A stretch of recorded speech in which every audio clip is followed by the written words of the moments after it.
La nouvelle des incursions sarmates arriva à Rome pendant la célébration du triomphe dacique de Trajan. Cette fête, longtemps différée, durait depuis 8 jours. On avait mis près d'une année à faire venir d'Afrique et d'Asie les animaux sauvages qu'on se proposait d'abattre en masse dans l'arène.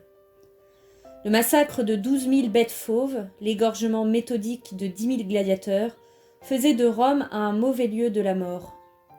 Je me trouvais ce soir-là sur la terrasse de la maison d'Atianus, avec Marcius Turbo et notre hôte. La ville illuminée était affreuse de joie bruyante. Cette dure guerre à laquelle Marcius et moi avions consacré 4 années de notre jeunesse devenait pour la populace un prétexte à fête avinée, un brutal triomphe de seconde main. Il n'était pas opportun d'apprendre au peuple que ces victoires si vantées n'étaient pas définitives et qu'un nouvel ennemi descendait sur nos frontières. L'empereur, déjà occupé à ses projets d'Asie, se désintéressait plus ou moins de la situation au nord-est, qu'il préférait juger réglée une fois pour toutes. Cette première guerre sarmate fut présentée comme une simple expédition punitive. J'y fus envoyé avec le titre de gouverneur de Pannonie et les pouvoirs de général en chef. Elle dura 11 mois et fut atroce. Je crois encore que l'anéantissement des Daces avait été à peu près justifié. Aucun chef d'État ne supporte volontiers l'existence d'un ennemi organisé installé à ses portes. Mais l'effondrement du royaume de Décébal avait créé dans ces régions un vide où se précipitait le Sarmate. Des bandes sorties de nulle part infestaient un pays dévasté par des années de guerre, brûlé et rebrûlé par nous, où nos effectifs insuffisants manquaient de points d'appui. Elles pullulaient comme des vers dans le cadavre de nos victoires daces. Nos récents succès avaient sapé la discipline. Je retrouvais aux avant-postes quelque chose de la grossière insouciance des fêtes romaines. Certains tribuns montraient devant le danger une confiance imbécile. Isolés périlleusement dans une région dont la seule partie bien connue était notre ancienne frontière, ils comptaient, pour continuer à vaincre, sur notre armement que je voyais diminuer de jour en jour par l'effet des pertes et de l'usure, et sur des renforts que je ne m'attendais pas à voir venir, sachant que toutes nos ressources seraient désormais concentrées sur l'Asie. Un autre danger commençait à poindre. 4 ans de réquisition officielle avaient ruiné les villages de l'arrière. Dès les premières campagnes d'As, pour chaque troupeau de bœufs ou de moutons pompeusement pris sur l'ennemi, j'avais vu d'innombrables défilés de bétail arrachés à l'habitant. Si cet état de choses persistait, le moment était proche où nos populations paysannes, fatiguées de supporter notre lourde machine militaire, finiraient par nous préférer les barbares. Les rapines de la soldatesque présentaient un problème moins essentiel peut-être, mais plus voyant. J'étais assez populaire pour ne pas craindre d'imposer aux troupes les restrictions les plus dures. Je mis à la mode une austérité que je pratiquais moi-même. J'inventais le culte de la discipline auguste que je réussis plus tard à étendre à toute l'armée. Je renvoyais à Rome les imprudents et les ambitieux, qui me compliquaient ma tâche. Par contre, je fis venir des techniciens, dont nous manquions. Il fallut réparer les ouvrages de défense que l'orgueil de nos récentes victoires avait fait singulièrement négliger. J'abandonnai une fois pour toutes ceux qui eût été trop coûteux de maintenir. Les administrateurs civils, solidement installés dans le désordre qui suit toute guerre, passaient par degrés au rang de chefs semi-indépendants, capables de toutes les exactions envers nos sujets et de toutes les trahisons envers nous. Là encore, je voyais se préparer dans un avenir plus ou moins proche les révoltes et les morcellements futurs. Je ne crois pas que nous évitions ces désastres, pas plus que nous n'éviterons la mort, mais il dépend de nous de les reculer de quelques siècles. Je chassai les fonctionnaires incapables, je fis exécuter les pires. Je me découvrais impitoyable. Un automne brumeux puis un hiver froid succédèrent à un humide été.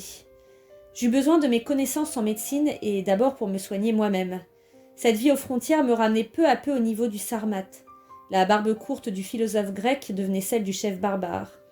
Je revis tout ce qu'on avait déjà vu, jusqu'à l'écœurement, durant les campagnes d'As. Nos ennemis brûlaient vivants leurs prisonniers, nous commençâmes à égorger les nôtres, faute de moyens de transport pour les expédier sur les marchés d'esclaves de Rome ou de l'Asie. Les pieux de nos palissades se hérissaient de têtes coupées. L'ennemi torturait ses otages. Plusieurs de mes amis périrent de la sorte. L'un d'eux se traîna jusqu'au camp sur des jambes sanglantes. Il était si défiguré que je n'ai jamais pu par la suite me rappeler son visage intact. L'hiver préleva ses victimes. Groupes équestres pris dans la glace ou emportés par les crues du fleuve, malades déchirés par la toux, geignant faiblement sous les tentes, moignons gelés des blessés. D'admirables bonnes volontés se groupèrent autour de moi. La petite troupe étroitement intégrée à laquelle je commandais avait la plus haute forme de vertu, la seule que je supporte encore. La ferme détermination d'être utile. Un transfuge sarmate dont j'avais fait mon interprète risqua sa vie pour retourner fomenter dans sa tribu des révoltes ou des trahisons. Je réussis à traiter avec cette peuplade. Ces hommes combattirent désormais à nos avant-postes, protégeant les nôtres. Quelques coups d'audace, imprudents par eux-mêmes, mais savamment ménagés, prouvèrent à l'ennemi l'absurdité de s'attaquer à Rome. Un des chefs sarmates suivit l'exemple de Décébal. On le trouva mort dans sa tente de feutre, près de ses femmes étranglées et d'un horrible paquet qui contenait leurs enfants. Ce jour-là, mon dégoût pour le gaspillage inutile s'étendit aux pertes barbares. Je regrettais ces morts que Rome aurait pu assimiler et employer un jour comme alliés contre des hordes plus sauvages encore. Nos assaillants débandés disparurent comme ils étaient venus, dans cette obscure région d'où surgiront sans doute bien d'autres orages. La guerre n'était pas finie. J'eus à la reprendre et à la terminer quelques mois après mon avènement. L'ordre du moins régnait momentanément à cette frontière. Je rentrai à Rome, couvert d'honneur. Mais j'avais vieilli. Mon premier consulat fut encore une année de campagne, une lutte secrète mais continue en faveur de la paix. Mais je ne la menai pas seule. Un changement d'attitude parallèle au mien avait eu lieu avant mon retour chez Licinius Sura, chez Attianus, chez Turbo, comme si, en dépit de la sévère censure que j'exerçais sur mes lettres, mes amis m'avaient déjà compris, précédé ou suivi. Autrefois, les hauts et les bas de ma fortune m'embarrassaient surtout en face d'eux. Des peurs ou des impatiences que j'aurais seule portées d'un cœur léger devenaient accablantes dès que j'étais forcée de les cacher à leur sollicitude ou de leur en infliger l'aveu. J'en voulais à leur affection de s'inquiéter pour moi plus que moi-même, de ne jamais voir sous les agitations extérieures l'être plus tranquille à qui rien n'importe tout à fait et qui par conséquent peut survivre à tout.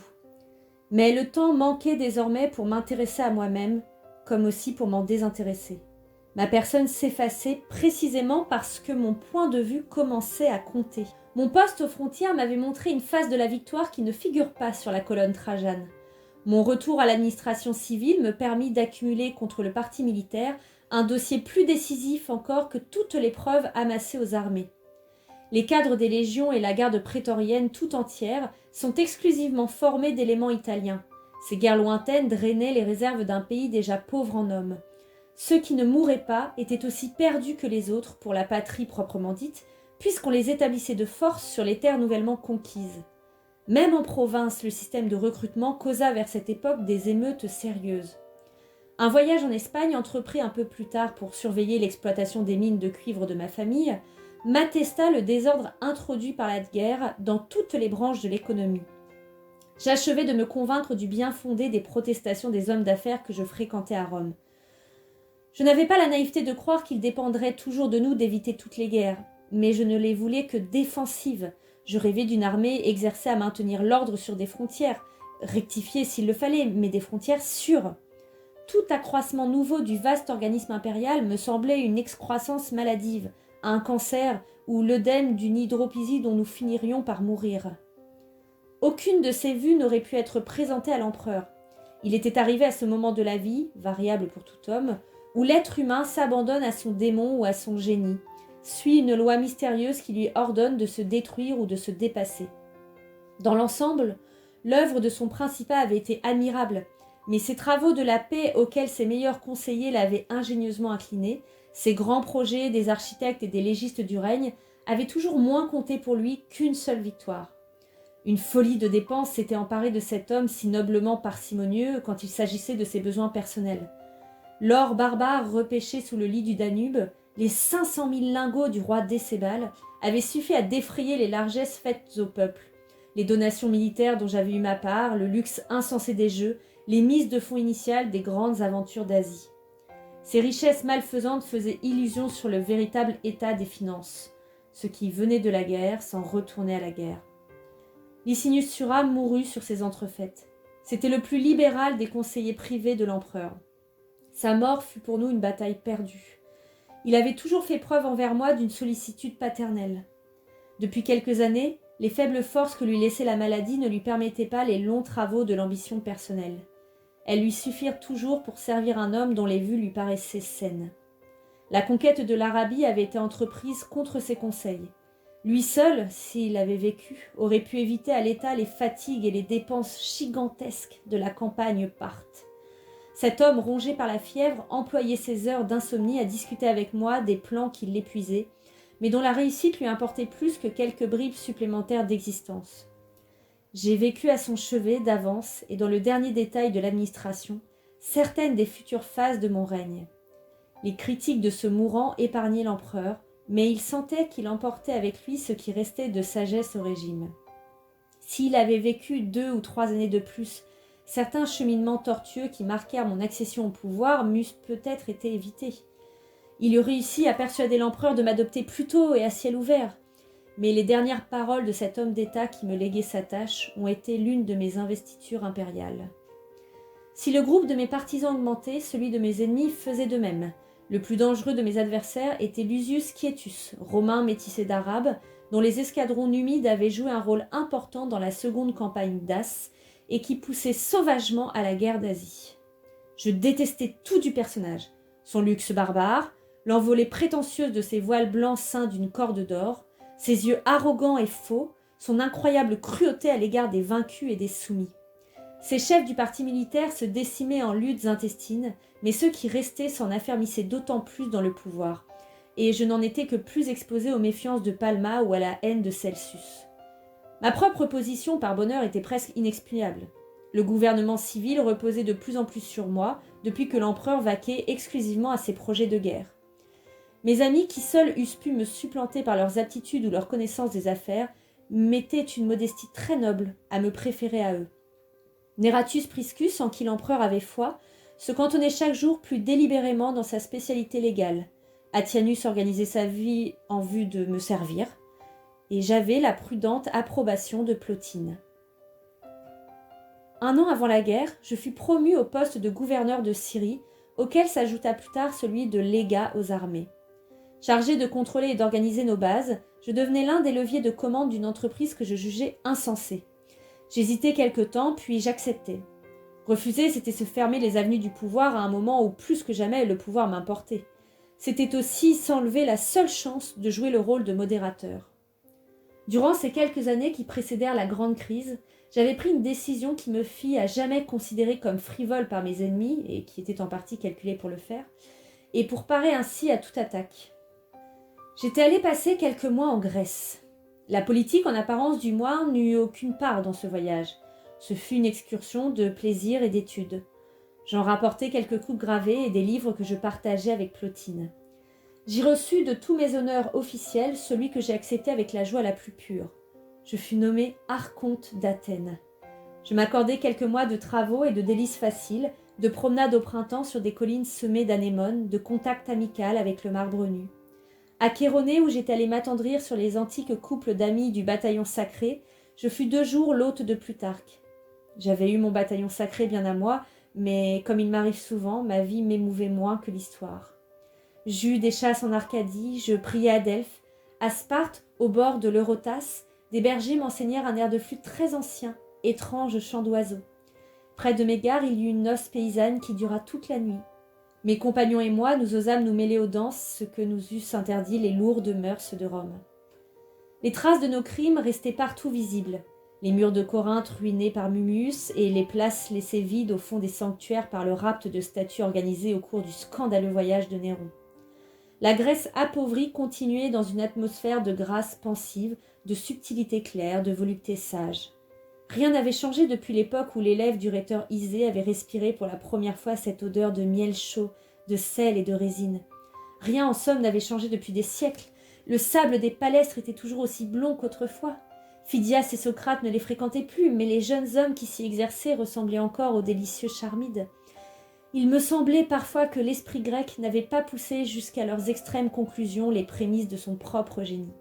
Les moissons restaient à faire. Les épis mûrs au soleil et déjà coupés étaient peu de choses à côté de la promesse éleusinienne du grain caché dans cette belle terre. Même chez mes sauvages ennemis sarmates, j'avais trouvé des vases au pur profil, un miroir orné d'une image d'Apollon, des lueurs grecques comme un pâle soleil sur la neige. J'entrevoyais la possibilité d'helléniser les barbares, d'atticiser Rome, d'imposer doucement au monde la seule culture qui se soit un jour séparée du monstrueux, de l'informe, de l'immobile, qui ait inventé une définition de la méthode, une théorie de la politique et de la beauté. Le dédain léger des Grecs, que je n'ai jamais cessé de sentir sous leur plus ardent hommage, ne m'enfonçait pas. Je le trouvais naturel. Quelles que fussent les vertus qui me distinguaient d'eux, je savais que je serais toujours moins subtil qu'un matelot d'Égine, moins sage qu'une marchande d'herbe de l'Agora. J'acceptais sans irritation les complaisances un peu hautaines de cette race fière. J'accordais à tout un peuple les privilèges que j'ai toujours si facilement concédés aux objets aimés. Mais pour laisser aux Grecs le temps de continuer de parfaire leur œuvre, quelques siècles de paix étaient nécessaires, et les calmes loisirs, les prudentes libertés qu'autorise la paix. La Grèce comptait sur nous pour être ses gardiens, puisqu'enfin nous nous prétendons ses maîtres. Je me promis de veiller sur le Dieu des armées.